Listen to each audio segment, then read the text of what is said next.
Parece que o Eiichiro Oda finalmente decidiu revelar o verdadeiro poder da Akuma no Mi do Chopper. E no geral, esse foi um capítulo simplesmente absurdo. Estamos em um momento histórico onde Monkey D. Luffy e Imu vão entrar em confronto pela primeira vez. Finalmente, depois de 28 anos, o protagonista e o principal vilão, pelo menos por enquanto, vão se enfrentar. E não vai terminar do jeito que você imagina. Mas antes disso, vamos falar sobre Chopper, Usopp e outros detalhes importantes desse capítulo.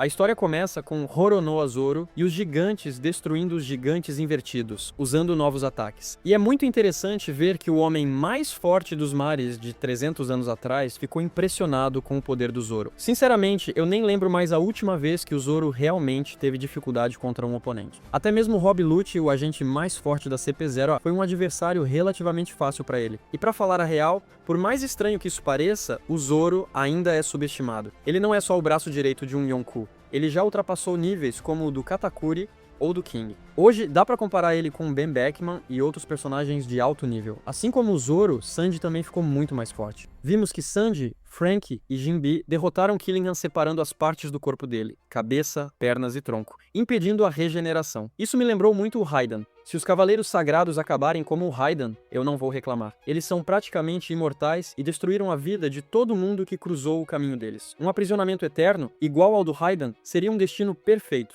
Mas sendo realista, provavelmente não vai acontecer. O Imu precisa ser derrotado. E ao derrotar o Imu, os Cavaleiros Sagrados também devem perder essa imortalidade. Mesmo assim, não me surpreenderia se o Oda tivesse se inspirado no Raiden para esse capítulo. Outro ponto interessante é o Oda não ter mostrado o que o Gaban falou pro Sanji. E ainda por cima, ter deixado a luta entre Sanji e Killingham fora de tela. Isso levanta uma possibilidade muito forte. Existe algo especial no hack do Conquistador do Sanji que a gente ainda não pode ver. E tem um detalhe pequeno, mas importante. Quando o Franky diz, nós ficamos tão fortes assim, isso é praticamente o Oda falando diretamente pra gente que os Chapéus de Palha, e não só o Trio Monstro, estão muito mais fortes do que imaginamos. A gente acabou tendo a impressão contrária por muito tempo, porque o foco sempre esteve no Trio Monstro. Por isso, nos últimos capítulos, o Oda começou a mostrar os power-ups dos outros membros. Franky com o Super Cola, Zoro com um novo ataque, Brook enfrentando o Imu, Sanji possivelmente despertando o hack do Conquistador, e agora, o Chopper. E falando nele, pra mim, o Chopper é o grande destaque desse capítulo. O ataque dele sozinho não foi suficiente para fazer o gigante voltar ao normal, o que indica claramente que isso está diretamente ligado à Akuma no Mi dele.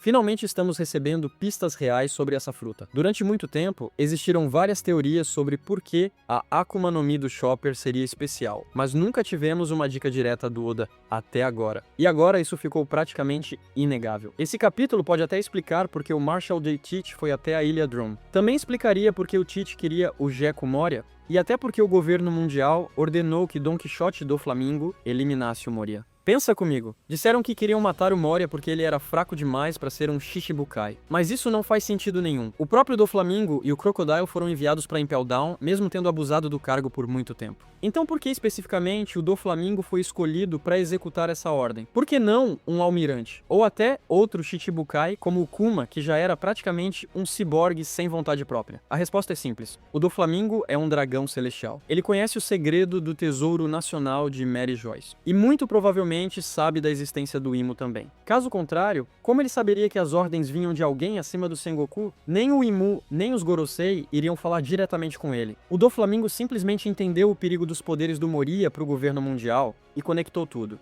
Mas deixando o Moria de lado, vamos voltar pro Chopper. A gente precisa lembrar de Thriller Bark. Quando o Chopper atingiu o gigante, ele literalmente fez uma sombra sair do corpo dele, como se ele estivesse possuído. Em Thriller Bark, o Brook explicou que a sombra funciona basicamente como uma segunda alma que acompanha os movimentos do corpo. E naquele arco, o Oda já tinha dado importância pro Chopper, desde libertar os outros até curar o vírus do gelo. E agora, em Elbaf, existe um padrão muito interessante. Loki é o deus da guerra, mas se autodenomina o deus do sol. Já Rhodes, que apareceu no início do arco, se chamava de Deus do Sol enquanto estava vestido como o Deus da Floresta. Dentro do vazio existe respiração. O Deus da Floresta domava os demônios e o Sol espalhava as chamas da guerra. E sinceramente, não parece coincidência nenhuma que o Deus da Floresta e esse evento envolvendo o Chopper estejam acontecendo no mesmo arco. A ideia de que o Chopper é o Deus da Floresta não é nova. E principalmente depois desse capítulo, isso faz ainda mais sentido. E se essa for uma das duas Akuma no Mi capazes de enfrentar os poderes do Imu? Sabemos que Shebeck estava atrás de duas frutas. Uma delas seria Nidhogg,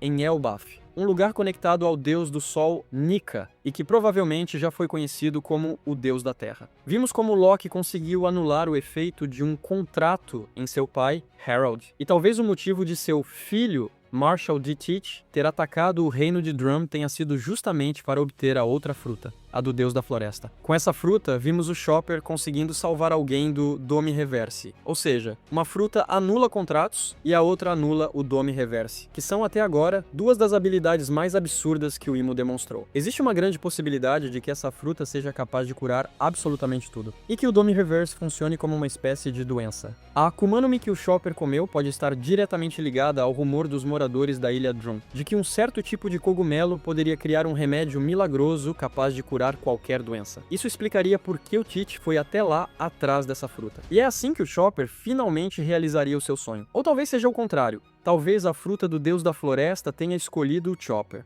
Afinal, frutas do tipo Zoan têm vontade própria. Outro ponto curioso é a recompensa ridiculamente baixa do Chopper. A primeira possibilidade é simples. Os Gorosei acham que ele é só uma rena comum, e ainda não perceberam que ele pode ser o deus da floresta. A segunda possibilidade é ainda mais interessante. Os Gorosei já sabem do verdadeiro poder do Chopper, mas estão escondendo isso do mundo da mesma forma que esconderam a existência do Nika. Se o Chopper tivesse uma recompensa absurda, todo mundo perceberia que existe algo muito importante nele. Mas pra mim, o mais provável é que eles ainda não tenham percebido. E no momento em que descobrirem, provavelmente depois desse arco, o Chopper pode finalmente receber a recompensa gigante que merece. Uma possível inspiração para o Chopper como deus da floresta, principalmente na sua forma Monster Point, pode ser o Wendigo. O Wendigo é uma criatura ou espírito maligno associado ao inverno, à fome e ao canibalismo. Isso combina muito com o Chopper, que já foi chamado de monstro da neve e carrega essa natureza mais instintiva e selvagem. Durante o arco de Skypiea, fomos apresentados a 4 deuses: o deus do sol, o deus da chuva, o deus da floresta e o deus da terra. E nesse mesmo arco, vários símbolos estranhos foram mostrados. Um deles ficou muito famoso e já apareceu várias vezes ao longo da história. Esse provavelmente é o símbolo do deus do sol, Nika, mas também existe a possibilidade de termos visto o símbolo do deus da floresta, não como um símbolo direto, mas como um padrão cultural, representado por uma caveira de cervo. Na capa de história de Skypiea, vemos uma estátua do Usopp junto de uma senhora skypiana, e dos dois lados aparecem caveiras com chifres, exatamente no mesmo formato da criatura que vimos nesse capítulo. Esse mesmo tipo de caveira também aparece em cabanas tribais e próximo ao rio, perto da estátua de Verth. Durante o arco de Egghead, vimos um cavaleiro sagrado usando uma caveira de cervo, e agora vimos também o falso deus do sol com esse mesmo símbolo. E sinceramente, Oda não colocaria caveiras de cervo em personagens diferentes, um em Elbaf e outro em Mary Joyce, por acaso. E muito menos desenharia isso em Skypiea, um arco onde praticamente tudo tem significado. Outro ponto interessante é uma possível pista sobre o despertar do Chopper. No primeiro databook colorido, existe uma ilustração de um humano com características de chifre e cabelo azul. E se isso for o destino final do Chopper? Uma forma humanoide completa permitiria que ele utilizasse Haki e explorasse o potencial máximo da sua Akuma no Mi, levando ele a se tornar, de fato, o deus da floresta. Isso também faz paralelo com o filme de 2002, onde o Chopper acaba se tornando uma espécie de rei dos animais da ilha onde ele foi parar. Agora, mudando de foco, vamos falar de Loki, Monkey D. Luffy e o Imo. Tivemos alguns painéis bem divertidos que trouxeram aquela vibe pré-time skip. O Luffy em estilo mais cartunesco junto com Ragnar ficou simplesmente incrível, um dos melhores quadros que o Oda já desenhou. E tivemos também um momento que lembra muito Enel versus Luffy. O Loki atacou, mas claro, não fez absolutamente nada contra o Luffy. Isso foi só um momento cômico ou um possível foreshadowing de uma luta entre Loki e Luffy no futuro? Talvez até o Enel volte. Em breve vamos descobrir. Mesmo sem um power-up direto, o Usopp mostrou evolução. Esse deveria ser o arco dele. E mesmo assim, o que vimos foi ele ficando mais corajoso sem hesitar em gritar contra o Imu. Mas no fim, ao lado do Brook, ele acabou sendo derrotado. Durante anos, a gente se perguntou o que daria início ao conflito entre Luffy e Imo. Porque apesar do Imo conhecer o Luffy não fazia ideia de quem era o Imo. E agora, finalmente temos a resposta. O gatilho foi o Usopp. E sendo bem sincero, ver o Luffy Gear 5 irritado foi muito bom. Eu gosto do lado cartunesco dele, mas em alguns momentos estava exagerado demais. E parece que o Oda ajustou isso melhor agora. No último painel, vemos o Imu dizendo que a luta deles vai dividir o mundo. Isso também já tinha sido mencionado por Jaru alguns capítulos atrás. E parece estar representado no mural antigo. Mas o que isso realmente significa? O Imu está prestes a despertar superar a Red Line? A guerra final já começou? Provavelmente vamos descobrir nos próximos capítulos. Mas uma coisa é certa, até agora o Oda estava construindo tensão, aquele clássico momento de calmaria antes da tempestade. Os Chapéus de Palha ganharam novos poderes, derrotaram os Cavaleiros Sagrados, Luffy e Lock estavam em clima descontraído, mas agora tudo vai mudar. E o Imo finalmente vai mostrar o seu verdadeiro poder. E eu acredito que vai ser algo que a gente nunca viu antes. Nem mesmo o Luffy despertado, nem o Lock vão conseguir lidar com isso. E não tem como ser diferente, porque se não for assim, simplesmente não faz sentido. Os Chapéus de Palha vão até Elbaf, derrotam o Imo e os Cavaleiros Sagrados com facilidade. E acabou? Não. A revelação do poder do Imu tem tudo para ser um dos momentos mais trágicos da história dos Chapéus de Palha. Eu acredito que o Eiichiro Oda vai se inspirar em Otelo, de William Shakespeare, para construir esse conflito. O Chopper acabou de virar o jogo, como se tivesse invertido o tabuleiro, se tornando o outro lado contra o Dome Reverse do Imu. Já o Luffy pode acabar tendo que lutar contra um aliado controlado pelo Imu. E isso pode ser explicado pela própria inspiração do jogo Reverse. O jogo Reverse foi criado pelo japonês Goro Hasegawa, mas sua inspiração remete à história de Otelo, um general que se casa com Desdémona, filha de uma família poderosa. Na peça, o vilão Iago manipula Otelo, fazendo ele acreditar que sua esposa o traiu. Desdémona, por vir de uma família influente, foi rejeitada ao se casar com ele. E o Iago usa justamente as inseguranças do Otelo para virar ele contra quem ele mais ama.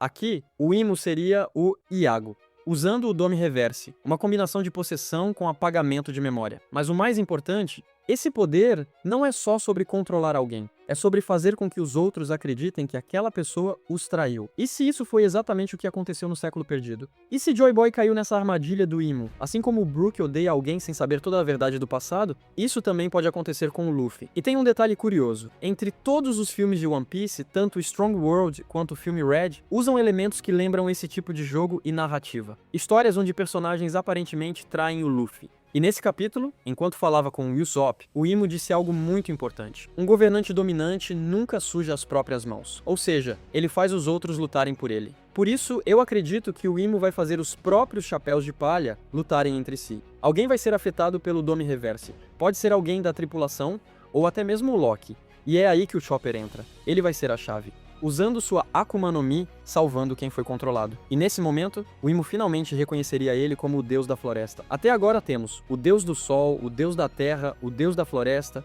mas falta um. Quem seria o deus da chuva? Deixa isso aberto, porque essa resposta pode mudar completamente o rumo da história. E sobre aquela fala do Imu, de que a luta deles vai dividir o mundo, isso ainda esconde algo muito maior. Mas isso já é assunto para o próximo vídeo.